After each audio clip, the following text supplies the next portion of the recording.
Hello everyone, very good morning and welcome to our English class. So in today's video we are going to discuss chapter 13 of our textbook, and chapter 13 is a sonnet. It is a poem composed by John Milton, and the chapter name is On His Being Arrival at the Age of 23. ये उन्होंने लिखी हैं लाइनें जब वो 23 की as per पहुंचते हैं. So before starting the chapter, just read the introduction of the poet. So John Milton is acknowledged as the greatest English poet after Shakespeare. Shakespeare के बाद जो दूसरे सबसे ग्रेटेस्ट पोएट हैं उनमें जॉन मिल्टन का नाम आता है. And as a product of reformation movement in England he continued he combines the Renaissance passion for truth and beauty with the religious fervor of the Puritans. He is best known for Paradise Lost. उनकी जो रचना है paradise lost, उसके लिए उन्हें जाना जाता है. And the only epic compose in English language so far. अभी तक जो इपिक जो कि इंग्लिश लैंग्वेज में कंपोज किया गया है वो है पैराडाइज लॉस्ट, जो जॉन मिल्टन ने लिखा है. एंड उन्हें जो है मास्टर ऑफ ग्रैंड स्टाइल भी कहा जाता है. And now about this poem. The poem on his being arrival at the age of 23 is a devotional sonnet. ये एक डिवोशनल सोनेट है, डिवोशनल पोएम है. And written in an autobiographical mode, जीवनी के रूप में लिखा है. It contains Milton's reflection on his late maturing. उनकी जो लेट मैच्योरिंग है, जो समझदारी वाली जो अवस्था है वो लेट उनमें आती है. इस चीज़ को उन्होंने मेंशन किया है यहाँ पर. The dominating passion of his life is to justify the ways of God to man and write in praise of God. जो उनकी राइटिंग्स है उसमें उन्होंने जस्टिफाई किया है जो गॉड के तरीके हैं इंसानों के लिए, एंड भगवान की प्रशंसा लिखी है. इस पोएम में वो क्या करते हैं, he blames time for stealing away his youth without ripening his poetic talent. वो ब्लेम करते हैं समय को कि उन्होंने कि टाइम ने उनकी युवावस्था चुरा ली है बिना उनकी जो पोएटिक टैलेंट है, बिना उनके मैच्योर हुए. उस टैलेंट के मैच्योर हुए बिना ही जो समय है उसने उनकी जवानी जो है वो छीन ली है. He uses the sonnet form to produce a personal utterance that combines dignity of tone, flexibility of movement, and mastery of structure. Okay, so uh, rendered as the true Petrarchan form of sonnet, this poem is a striking example of the Renaissance ethos and Reformation zeal. It is an assertion of faith in God and wish to be guided by the divine will. ये जो poem एक assertion है भगवान पर विश्वास का, and इच्छा है कि जो हमारा मन है वो किससे गाइडेड हो, डिवाइन विल, किसी दैवी शक्ति से हमारा मन गाइडेड हो, मतलब हम उसके अनुरूप चलें, उसके अनुसार. ठीक है. Now let's start the poem. First line. How soon hath time the subtle thief of youth stolen on his wing my 3 and 20th year. यहाँ जॉन मिल्टन कहते हैं कि कितनी जल्दी जो टाइम है, जो कि सब्टल थीफ है. सब्टल मतलब ऐसी चीज़ जो प्रतीत ना हो रही हो, दिखाई ना दे, क्लियर ना हो, नॉट ऑब्वियस. तो कितना जल्दी जो समय जो कि दिखाई नहीं देता, उसने मेरी युवावस्था को क्या किया है, चुरा लिया है. मतलब उसने इतने फास्ट वो गया कि उसने मेरे 23 ईयर कब चुरा लिए वो मुझे पता नहीं चला. अर्थात वो 23 की एज पर पहुंच चुके हैं और वो मानते हैं कि जो उनके 23 साल हैं वो अभी जो उनको करना था वो नहीं कर पाए, और वो अवस्था, वो उनकी उम्र जो है चली गई समय के साथ. My hasting days fly on with full career but my late spring no bud or blossom sheweth. वो कहते हैं जो मेरे हेस्टिंग डेज थे वो मेरे करियर के साथ क्या है, समय के साथ ही चले गए, हवा हो गए.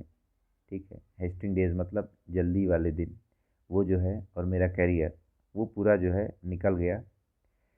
But my late spring no bud or blossom स्वेत, लेकिन जो मेरी लेट स्प्रिंग है उसमें कोई भी ब्लॉसम दिखाई नहीं देता, मतलब उसमें कोई भी फल लगता हुआ नहीं दिखाई देता। यहाँ वो अपने आप को लेट बड मानते हैं, ठीक है, अर्थात जो लेट जिसमें विकास हो, अर्थात वो अपने आप को मैच्योर नहीं मानते। वो ये कहते हैं कि जब मैं 23 की अवस्था में आया तो मैं जो है फुली मैच्योर नहीं हुआ था। बेसिकली वो पोएम के बारे में कहते हैं, जो उनका पोएटिक टैलेंट है वो उतना नहीं था जितना कि बाकी लोगों का था या उस एज में उनका होना चाहिए था।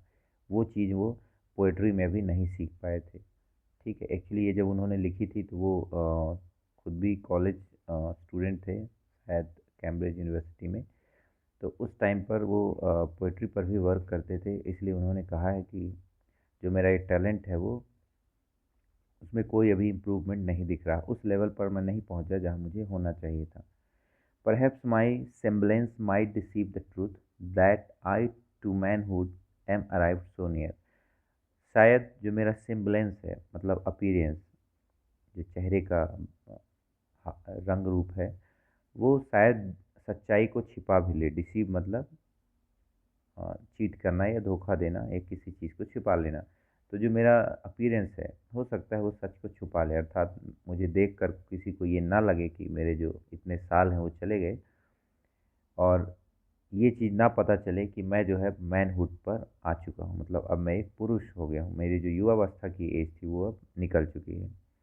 And inward ripeness doth much less appear that some more timely happy spirit induce. और जो मेरी इनवर्ड राइपनेस है, ठीक है, वो जो है लेस अपीयर होती है। ठीक है, मतलब वो मुझ में उतनी नहीं है जितनी होनी चाहिए, परिपक्वता उतनी नहीं जितनी होना चाहिए, जितना कि बाकी लोगों की, ठीक है, बाकी जो लोग हैं उनमें इस अवस्था में होती है। येट बी इट लेस और मोर or soon or slow, it shall be still in strictest measure even. यहाँ वो कहते हैं फिर भी जो भी है, चाहे वो कम हो या जल्दी हो या धीरे से हो, लेकिन वो जिस मेज़र पर है, जिस अमाउंट में है, जिस डिग्री में है, वो उतना रहेगा ही, वो मुझ में उतना रहेगा। तो that same lot how ever mean और हाई, जिस मात्रा में है, जिस अमाउंट में है, वो मुझ में रहेगा। जो मेरा टैलेंट है, चाहे वो कितना भी मीन हो या कितना भी हाई हो। फिर बाद में यहाँ पर वो प्रे करते हैं गॉड से, कहते हैं toward which time leads me and the will of heaven all is, if I have grace to use it so as ever in my taskmaster's eye. वो ये कहते हैं कि मुझे जो है जिस ओर टाइम लेकर जा रहा है वो क्या है, विल ऑफ हेवन है, मतलब वो प्रभु की इच्छा है, भगवान की इच्छा है जहाँ भी समय मुझे लेकर जा रहा है। और वो कुल मिलाकर ये कह रहे हैं कि अब जो भी है मेरे पास, बस ये है कि I have, if I have grace to use it so as ever in my taskmaster's eye. अब उनमें जो भी टैलेंट है, जितनी भी क्षमता है, उसी का उपयोग करके with the grace of God, भगवान की कृपा से उसको यूज करना है उस टैलेंट को। और जिस तरह से उनके टास्क मास्टर, अर्थात टास्क मास्टर यहाँ पर भगवान को कहा गया है, जिस तरह से भगवान उनके चाहते हैं कि चीज़ें हों, उस तरह से उन्हें आगे करना है, अपना काम करना है। ठीक, तो यहाँ पर ये पोएम जो कि एक सोनेट है 14 लाइन्स का, वो कंप्लीट होता है। ठीक है, आई होप आपको समझ में आया होगा। ठीक है, एक बार फिर से जस्ट शॉर्ट समराइज कर लेते हैं। यहाँ पर जॉन मिल्टन अपनी इमेच्योरिटी के बारे में बताते हैं कि वो 23 साल उनके बीत गए, समय इतना जल्दी बीत गया, लेकिन अभी भी मैच्योरिटी उनमें नहीं आई। जो पोइट्री में मैच्योरिटी होना चाहिए जो पोइट्री में, वो अभी उनमें नहीं है। तो गॉड से प्रे करते हैं कि जो भी है उस पर जितनी भी कृपा है, जिस हिसाब से गॉड चाहेंगे, गॉड की जो इच्छा होगी उसके अकॉर्डिंग वो अपना काम क्या है करेंगे। और वो चाहते हैं कि जो उनका मन है, जो उनकी स्पिरिट है, that should be guided by divine will, वो जो है किसी दैविक प्रेरणा के द्वारा क्या हो, गाइडेड हो। ठीक है, अब आपको क्या करना है, इसको आप जस्ट वंस ट्वाइस और थ्राइस इसको एक बार खुद से पढ़िए and just try to explain it yourself. खुद से एक्सप्लेन करने की कोशिश करिए तो that will be much clear to you. ठीक है। और कुछ आपको इसमें डाउट है तो आप उसको मुझसे डिस्कस कर सकते हैं। Okay, so see you in the next video with some new topic. So till then, have a great day and thank you for watching.